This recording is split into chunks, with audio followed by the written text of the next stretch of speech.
Many nations and peoples in our world today find themselves very concerned with a tiny sliver of land in the Middle East known as the West Bank. Over and over again, the charge is made that Jewish settlements in the West Bank are illegal according to international law. In this video and in the ones to follow, we will examine whether or not that claim is in fact accurate, and in so doing we will answer the legal question: is the West Bank occupied territory? We will restrict ourselves to the legal aspect of this question, not the multifaceted political sides, and we will base our presentation on the expert legal opinion of international legal expert Howard Grief, a native of the city of Montreal, graduate of the law school of McGill University, current resident of Jerusalem, and founder of the Office of Israeli Constitutional Law. His book, The Legal Foundation and Borders of Israel Under International Law, was published in 2008 by Mazo Publishers, Jerusalem. Our presentation will be divided into 7 sections, the most important of which is the first one, the International Legal Foundation, which will be dealt with in this video. Subsequent videos will cover the remainder of the presentation: Palestine during the Mandate, Palestine after the Mandate, the Palestinians, Israel undermining its own sovereignty, Judea, Samaria, and Gaza, and finally, what can be done today. So let us now begin with an examination of the International Legal Foundation. To understand the legal status of the West Bank, we must go back to the events that took place during and after World War I, when the foundational legal building blocks were put into place, building blocks that are necessary to answer our question. We will start with the Balfour Declaration. I shall make 3 points about this declaration. First, it was a non-binding, unilateral declaration which favored the establishment in Palestine of a national home for the Jewish people, and stated that His Majesty's government would use their best endeavors to facilitate it. Second, although it favored the creation in Palestine of a national home for the Jewish people, it stated that the civil and religious rights of existing non-Jewish communities would not be prejudiced. Clearly, therefore, the political rights of other communities could be prejudiced. Third, to make that point even clearer, the Balfour Declaration stated that the rights and political status enjoyed by Jews in other countries would not be prejudiced. So when considered as a whole, it is clear that the intent of the British government in 1917 was to create a Jewish nation and to give the Jewish people political rights in that nation to the exclusion of any other people. And finally, that nation would be known as Palestine. The Ottoman Empire ruled over the Middle East for hundreds of years before it was defeated during World War I. For example, it dominated Jerusalem for 400 years, from 1517 until 1917, when it was driven out by the British. This photograph shows the surrender of Jerusalem to British troops after the Battle of Jerusalem in December of 1917. But Great Britain was not the only nation that fought a war against the Ottoman Empire. There were 4 nations in total: Great Britain, France, Italy, and Japan. Contrary to a popular misconception, the United States of America never declared war on the Ottoman Empire. Now, since this group of 4 collectively defeated the Turks, the group of 4 collectively acquired sovereignty over the Middle East, including the portion of land that would become known as Palestine. Now, this is important to understand. The big question that the group of 4 asked themselves was, what should we do with this sovereignty? Unlike the behavior of most conquering nations, the Allies agreed not to retain sovereignty over the Middle East for themselves, which was their legal right under international law, but rather to set up a legal system to transfer sovereignty to the indigenous peoples of the area. This legal system would become known as the Mandate System. We will now explain briefly this Mandate System, where it came from, and what it was all about. Therefore, the next building block we need to put into place is a document known as the Smuts Resolution of January the 30th, 1919. Jan Christian Smuts was a South African statesman who served in the British government during World War I and was a member of Prime Minister David Lloyd George's war cabinet. David Lloyd George was the Prime Minister of Great Britain from 1916 until 1922. Smuts was a key negotiator at the Paris Peace Conference, the post-World War I conference that laid out the terms of the various peace treaties, and that formalized the mandate system in a memorandum that now bears his name. This memorandum, known as the Smuts Resolution, was also adopted at the conference. Two main points need to be made here. First, the Smuts Resolution was approved by the Supreme Council of Allied and Associated Powers. And in this case, since the United States of America was an associated power, the United States of America accepted the validity of the Smuts Resolution. And second, it is in this document that we first see international recognition that the Ottoman Empire officially relinquished its sovereignty to the principal Allied powers. Let us now map out a structure to help us understand how the territories of the defeated Ottoman Empire devolved after World War I. For the sake of completeness, although not directly related to our topic, is the territory that was known as the Hejaz. It was not a mandate because it was declared independent in 1916 during World War I by a local Arab ruler known as the Sharif of Mecca. We will mention him more in our second video. 3 mandates were created from the ruins of the Ottoman Empire in the Middle East: Syria, Mesopotamia, and Palestine. France was responsible for Syria, while Great Britain was responsible for Mesopotamia and Palestine. Generally speaking, the Group of Four desired to transfer sovereignty over these mandated countries to the local peoples that constituted the majority in these countries, that is, the Arabs. However, Palestine would be the exception to the rule. Whereas sovereignty to Syria and Mesopotamia was earmarked for the local Arabs because they constituted the majority of the population in those areas, Palestine, on the other hand, was earmarked for the Jewish people, even though they did not yet constitute a majority of the local population in that country. Palestine was to be treated as a special case because of the conscious attempt by Great Britain to redress the wrong done to the Jewish people by the Romans 1900 years ago. Sovereignty in Palestine would not go to the majority population of the local inhabitants, but rather it would go to world Jewry as a whole. And finally, we show how these mandates and the Hejaz evolved into the nations we are more familiar with today. The green color represents Arab nations, the blue color, the single non-Arab nation. Now, during the Paris Peace Conference, the League of Nations was established with the lofty goal of preventing catastrophic wars in the future. The Covenant of the League of Nations, which was adopted on April 28, 1919, incorporated the mandate system as its article number 22. This is an important milestone in the development of Jewish sovereignty over Palestine, as we will shortly see. But before we go any further, it is important for us to understand what a mandate is. In short, a mandate was defined in the League of Nations Covenant as a sacred trust. A sacred trust that had tutelage responsibilities upon those nations willing to accept it. In other words, a mandate was like an estate held in trust for a minor. The trustee does not have the right to use the estate for its own interests, and it does not have the right to divide the estate and give it to someone else who is not an heir. Rather, it has the sacred responsibility to administer the estate on behalf of the minor until the minor reaches the age of majority and is then legally capable of assuming direct control over the estate without the trustee's involvement.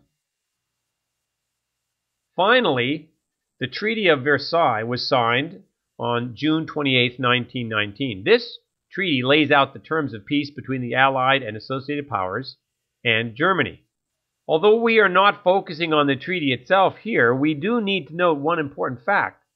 The Treaty of Versailles incorporated the Covenant of the League of Nations as part 1 of the treaty. And as we have already seen, the mandate system was included as Article 22 of that covenant. Therefore, the mandate system was recognized as international law and acknowledged as such in such important international treaties as the League of Nations Covenant and the Treaty of Versailles.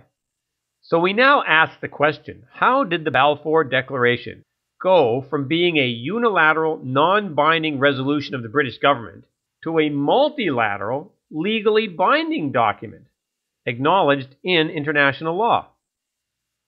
Let us review what we have learned. First, we had the Smuts Resolution, adopted by the Supreme Council of Allied and Associated Powers at the end of World War I. This resolution outlining the mandate system was incorporated as Article 22 of the Covenant of the League of Nations. The entire League of Nations Covenant was included as Part 1 of the Treaty of Versailles. But the Balfour Declaration has not yet been made legally binding. That takes place when all of these documents come together into a single resolution known as the San Remo Resolution of April the 24th and 25th, 1920, so called because the conference was held in San Remo, Italy. The attending nations were the Group of Four, as mentioned already: France, Great Britain, Italy, and Japan. During the conference, however, the United States of America was added as an observer only. And as mentioned earlier, because the United States of America and the Ottoman Empire were never officially at war with each other, the United States was not a direct party of the San Remo Resolution at this point. The San Remo Resolution explicitly referenced the Balfour Declaration, and it made it legally binding. At this point in history, we see established the first multinational, international legal agreement affirming Jewish rights to all of Palestine. Let us now look at this resolution in more detail. In 1920, Lord Curzon wrote a letter to then Prime Minister of Great Britain, David Lloyd George, in which he wrote that the San Remo Resolution was the Magna Carta of Jewish sovereignty over Palestine, a direct reference to the actual Magna Carta signed in the year 1215 by King John, a document which outlined and guaranteed the rights and liberties of the English people. The San Remo Resolution was drawn up as a draft and as a final resolution over a 2-day period. At the end of the first day, 4 monumental legal events took place. First, Palestine was created as a nation.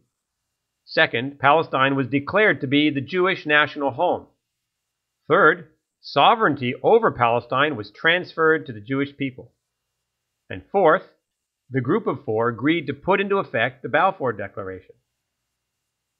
Now, discussions continued during the second day, and it was further decided that Great Britain would be the nation responsible for putting into effect the Balfour Declaration, and that it would become the mandatory for Palestine. Although Palestine's borders had not yet been defined, the Group of Four agreed that the intent was to recreate the borders that Israel had in the days of King David and King Solomon, including the borders that Israel had up until the time that the Second Temple was destroyed by the Romans in the year 70 of the Common Era.